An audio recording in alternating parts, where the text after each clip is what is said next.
اعوذ باللہ من الشیطان الرجیم، میں پناہ مانگتا ہوں اللہ کے شیطان مردود سے۔ بسم اللہ الرحمن الرحیم، شروع کرتا ہوں اللہ کے نام سے جو بڑا مہربان نہایت رحم والا ہے۔ وَإِذَا حَيِّيتُم بِتَحِيَّةٍ فَحَيُّوا بِأَحْسَنَ مِنْهَا أَوْ رُدُّوهَا۔ اس آیت میں اللہ تعالیٰ نے بتایا ہے کہ جب تمہیں سلام کیا جائے تو تم اس سے اچھا جواب دو یا انہی الفاظ کو لوٹا دو۔ سلام کا جواب دینا واجب ہے۔ حضرت عبداللہ رضی اللہ عنہ کہتے ہیں کہ رسول خدا صلی اللہ علیہ وسلم نے ارشاد فرمایا، سلام میں پہل کرنے والا تکبر سے پاک ہے۔ جو پہلے سلام کرتا ہے تکبر اس میں نہیں ہوتا۔ مشکوٰۃ شریف جلد نمبر 2 صفحہ نمبر 684، حدیث نمبر 4434۔ کچھ لوگ تو ایسے ہیں کہ سلام نہیں کرتے، جواب بھی نہیں دیتے اور سکھاتے رہتے اپنے مصلیان کو، مریدوں کو کہ ان سے سلام مت کرنا، ان لوگوں سے سلام مت کرنا، اگر سلام کرو گے یا جواب دو گے تو کافر ہو جاؤ گے۔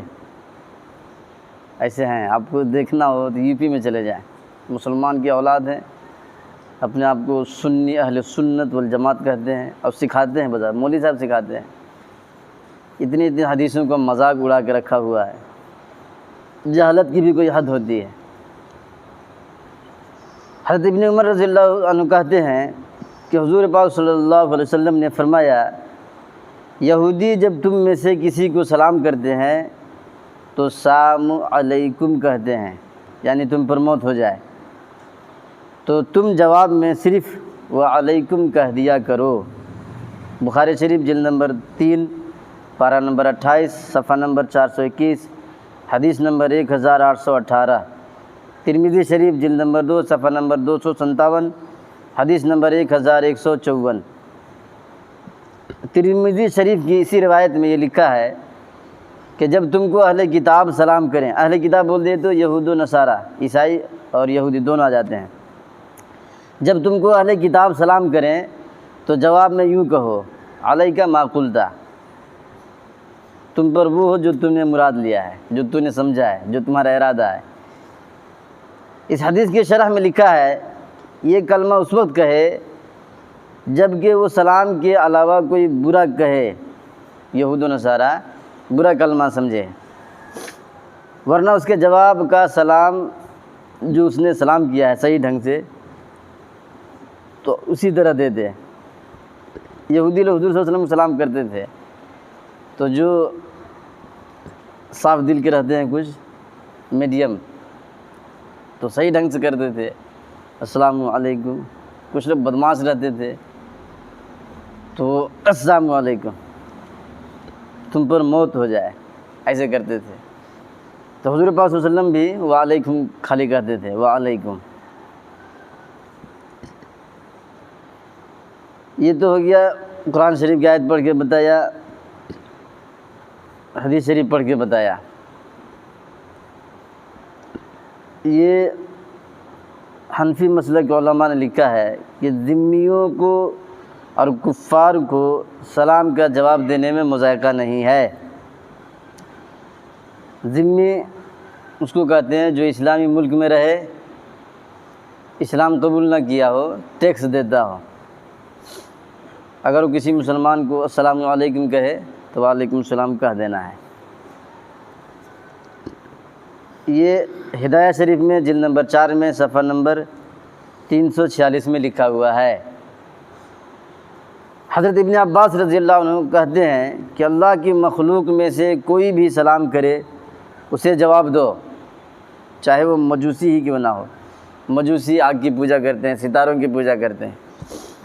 تفسیر ابن کثیر پارہ نمبر 5 صفحہ نمبر 74 میں لکھا ہے، سورہ نساء کی 11ویں رکوع کی آیت کی تفسیر میں، یہ عبداللہ ابن عباس رضی اللہ تعالیٰ عنہ کا فرمان۔ قرآن کریم کے 18ویں پارہ میں سورہ نور کے 8ویں رکوع میں آیت نمبر 61 میں اللہ تعالیٰ ارشاد فرماتا ہے،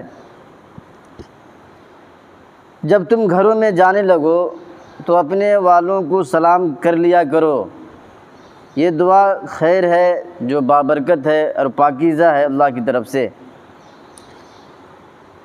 حضرت جابر رضی اللہ عنہ کہتے ہیں کہ جب تم گھروں میں جاؤ تو اللہ کا سکھایا ہوا بابرکت سلام کہا کرو، میں نے تو آزمایا ہے کہ یہ سراسر برکت ہے۔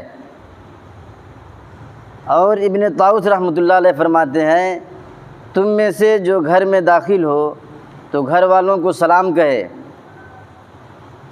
میرے دوستو، بعض لوگ مسلمان ایسے نفس پرست ہیں جو مسلمان بھائیوں کو آپس میں ملنے جلنے سے منع کرتے ہیں، بات چیت کرنے سے بھی روکتے ہیں، سلام کرنے سے بھی روکتے ہیں، سلام کا جواب دینے سے بھی منع کرتے ہیں۔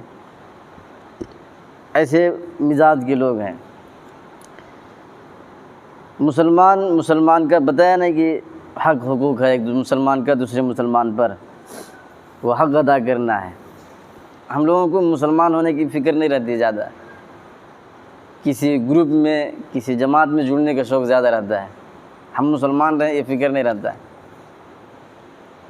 حالانکہ کامیابی مسلمان کو ہے، کسی گروپ کو کسی جماعت کو نہیں ہے۔ جنت میں مسلمان جائے گا، کوئی گروپ کوئی جماعت نہیں جائے گا۔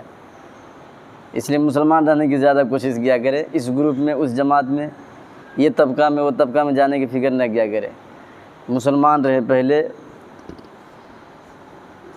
بعض جگہ تو مولوی صاحب لوگ ہو کے ڈراتے ہیں کہ اگر تم جماعت والوں کو حدیث کو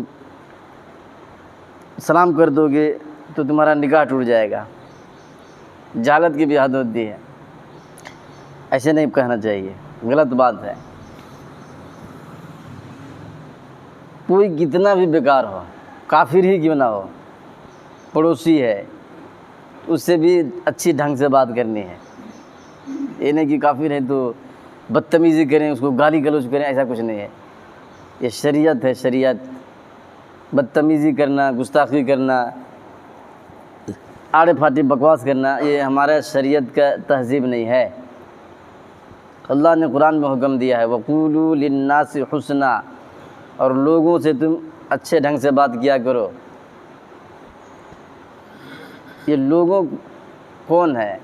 اس سے پہلے وَقُولُوا لِلنَّاسِ حُسْنًا سے پہلے بتایا ہے کہ اچھا سلوک کرو اپنے ماں باپ سے، رشتہ دار سے، پڑوسی سے، غریبوں سے، جتنے بھی آتے ہیں سب کا تذکرہ کر دیا ہے۔ پھر اس کے بعد کہا ہے وَقُولُوا لِلنَّاسِ، لوگوں سے اچھے ڈھنگ سے بات کرو۔ اس میں سب تو آئیں گے ہی، غیر مسلم بھی آ جاتے ہیں، تو ان سے بھی صحیح ڈھنگ سے بات کیا کرو۔ جب غیر مسلم سے اتنا حکم دیا جا رہا ہے تو بتاؤ مسلمان سے اس سے سلام کریں گے تو نکاح ٹوٹ جائے گا، یہ کہاں سے آ گیا؟ اس لیے ایسے نہیں کرنا چاہیے۔ اللہ کا ڈر، خوف ہونا چاہیے، اچھی تہذیب اسلام نے جو سکھایا ہے اس کو اپنانا ہے۔ اللہ تعالیٰ ہم سب کو سمجھنے کی، عمل کرنے کی توفیق عطا فرما دے، آمین۔